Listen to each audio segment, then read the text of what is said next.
everyone. My name is Maxine Carter. My pronouns are she, her, and hers, and I am the Chief Equity and Inclusion Officer at Mohawk College, located in Hamilton, Ontario. I've been with the college over 4 years now, where I report directly to the Vice President of Student International and Alumni, Siebert Adamson. I'm actually very honored to be here to share my reflections about my organization's journey in the EDI space. Um, I wish I were there actually in person. However, still very excited to be with you virtually. I want to begin by acknowledging the land that brings us together today, even though virtually, and I'm deeply grateful to live and to work on traditional ancestral territory of the Haudenosaunee and Anishinaabe nations within the Dish with One Spoon Wampum Agreement, currently home to many Indigenous people on Turtle Island, also known as Canada, and North America in general. I apologize that I cannot provide an explanation at this time due to the time constraints. However, please go on our website and the information regarding the explanation of our Indigenous and traditional land acknowledgement is there.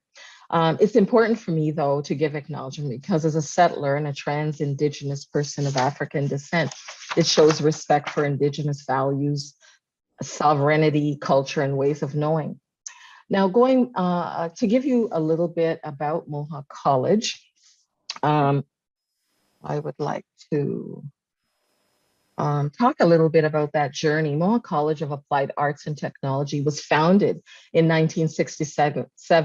It's among one of the first colleges in Ontario. We have more than 33,000 full-time and part-time and apprenticeship students, more than 3,000 international students from over 80 countries, 500 Indigenous students, over 1,000 high school students who are earning dual credit, and 12,000 full-time employees. The college has a long-standing background in advancing manufacturing, and we also have schools of engineering, health, community justice, liberal studies, business, apprenticeship, and skills trade, and a very large research hub. As a college, we are very much committed to nurturing an equitable and diverse, inclusive environment for everyone who learns and works at the college. We believe that rich diversity of our students and the community should be reflected in our workforce, and that as educators, we have a responsibility to act and to show leadership in advancing the principles of equity, diversity, and inclusion in our community.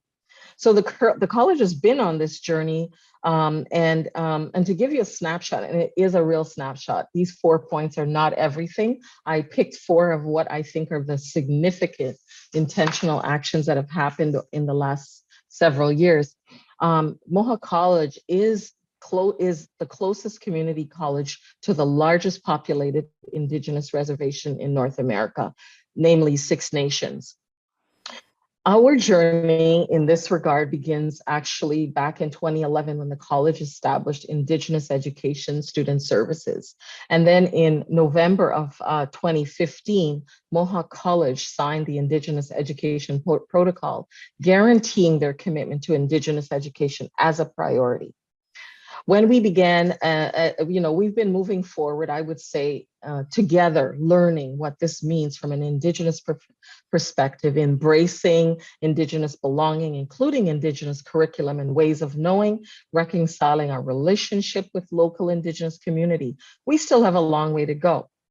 Secondly, the Truth and Reconciliation Commission calls to action is in regard to Canada's residential school system, which was created for the express purpose of indoctrinating Indigenous children into Canadian society. The idea was to separate children from their families, which would weaken cultural linkages and community and family ties. Truth and Reconciliation calls to action is about redressing those legacies of ongoing impacts of residential schools on their survivors and their families, and the vision and process of reconciliation. Then in early 2018, Mohawk began to make more progress on this front around EDI, and had developed a Welcoming Communities multi-year action plan. I was hired that year, and all members of the senior leadership were required to complete an intercultural competency assessment and to also partake in EDI training. By the end of 2018, we introduced 5 equity, diversity, inclusion commitments, which I'll share with you in a moment, which will elevate and escalate the college's progress in advancing and embedding EDI in all we do, and committed to identifying and removing barriers to participation of underrepresented and underserved communities. Now, this was all put together through consultation with employees and students and looking at best practice. Then in 2019, Mohawk deepened our commitments to EDI by formally endorsing the Dimensions Charter, and we were also accepted to the Dimensions pilot program. Natalie earlier explained in very great detail and very eloquently the purpose and intent of the Dimensions project and the charter, and the objective of fostering transformational change within research community at Canadian post-secondary institutions, where we identify and eliminate those obstacles and inequities in the research ecosystem. By increasing equitable and inclusive participation in there, we are looking to advance equity. I guess more importantly about Dimensions is the fact that the program addresses obstacles faced by underrepresented, disadvantaged, disenfranchised groups. And so what we have focused on through this Dimensions project and through our EDI plan was to focus on women, Indigenous people, people with disabilities, members of racialized groups, and members of 2S LGBTQIA+ communities, and the intersectionality of those groups, and understanding the impact that they experience in our systems. Also really important is that we have also started the process of forming 6 internal task forces of these underrepresented groups to look at identifying the barriers and gaps within the college system, and how and look at the recommendations they put forward to then building our action plan. In 2019, the college spent that year focusing on creating awareness of the purpose and intent of an EDI commitment with our employees, and focusing on activities, on training, on systemic issues. We also signed a leadership accord on gender diversity that year, and made a further commitment to addressing gender inequity. To give context to our commitments, we centered it around the images of equal versus equitable. And this came out in the research and the consultation that we did, that people needed to understand what this meant, and how is it going to impact the work we're doing. So the college was very intentional in focusing on conveying this message, especially why it's important to establish common language and definitions to create that narrative that makes it easier to communicate our commitments about achieving equity or equality of outcomes for all underserved and underrepresented populations, so that everyone feels a sense of belonging. In other words, our goal was to close these gaps, remove the barriers to opportunities and achievements for employees and students. You know, everyone sort of knows what equal means in terms of everything is the same. No difference is not considered in it. So equal can work if everyone starts from the same place and have all the same needs.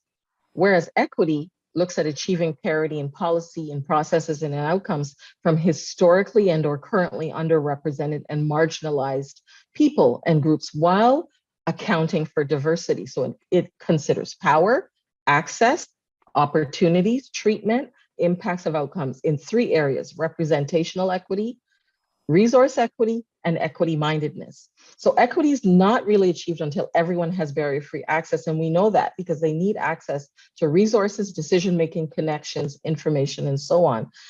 We refer to the next step, which we're going to, around justice. And justice ensures equality in practices in all organizational systems and structures. I know that this is not a perfect graphic, but it does demonstrate the point around disproportionality and disparity and how we can address those things. So the aim is to ensure everyone will have access to equal results and benefits. You've probably seen this image around, or series of images like this, that help to explain the difference between equal and equitable, and to visualize what it would look like if there were no systemic barriers. While the visual metaphor here is imperfect, it provides a compelling way to understand equity and to begin a dialogue about these important concepts in our groups, in our organizations, in our families. I know that we are in the process of now looking at reviewing this and looking at another way of creating justice within our work. Each of the college equity, diversity, and inclusion commitments that you see here have very specific goals, objectives, and tactics and metrics to help us achieve. You can find a very detailed account of this work plan and this action plan on that link that I've posted there. So our EDI commitments and action plan, though, is a result of a year-long research and consultation and collaboration within the college at department, individual levels with students. The plan builds on successes and to date, and then specific actions leading to outcomes that can be measured.